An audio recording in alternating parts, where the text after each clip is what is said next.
আমি এখন কথা বলার জন্য অনুরোধ করছি।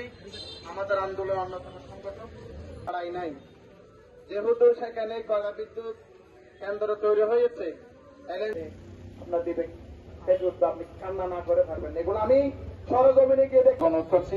ওয়াহিদুজ্জামান সহজ পৃথিবীর ইতিহাসে কারো নাই, তার আগে আমাদের মৃত্যু হতে হবে, এর আগে কারো পক্ষে সম্ভব না।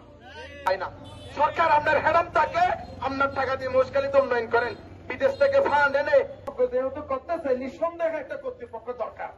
কিন্তু আমার আপনি ঠিকই আছেন, আপনি সেখান থেকে তাদেরকে উচ্ছেদ করে সেখানে উন্নয়ন করবেন। আপনি হয়তো রায়কার যে ফাতানুফাত সেখানে বন্দী হয়ে এবং এই সাইড ইউনিয়ন থেকে প্রতিনিধি নিয়ে এবং ওই সাইড ইউনিয়নের লোকজনদের সরকার হাত দিয়েছে। একটা জিনিস ভেতর থেকে ফিল করেন, আপনি এক জায়গায় সংগঠক এখানে সরকারের যে ইতিমধ্যে জারি হয়েছে,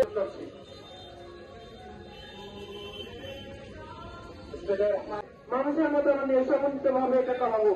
আমরা উন্নয়নের কোন বিরুদ্ধে নয়, আমরা একবার লবণ উৎপাদন করেন আর একবার মাছ উৎপাদন করেন।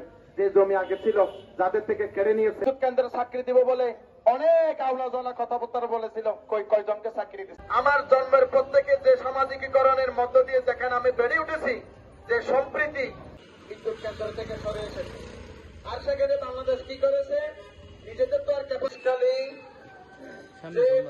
5 লাখ 5.5 লাখ মানুষের যে বসতি করেছে, বিনিময়ে কি হয়েছে, আমাদের যে পেশাব, আমাদের যে কিন্তু আপনি কি আমার যে বসত পিঠা যেখানে যেগুলো আমার 500 বছরের বসত পিঠা যেখানে।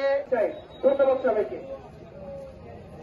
আমি আব্দুর রশিদ মানিকের সাথে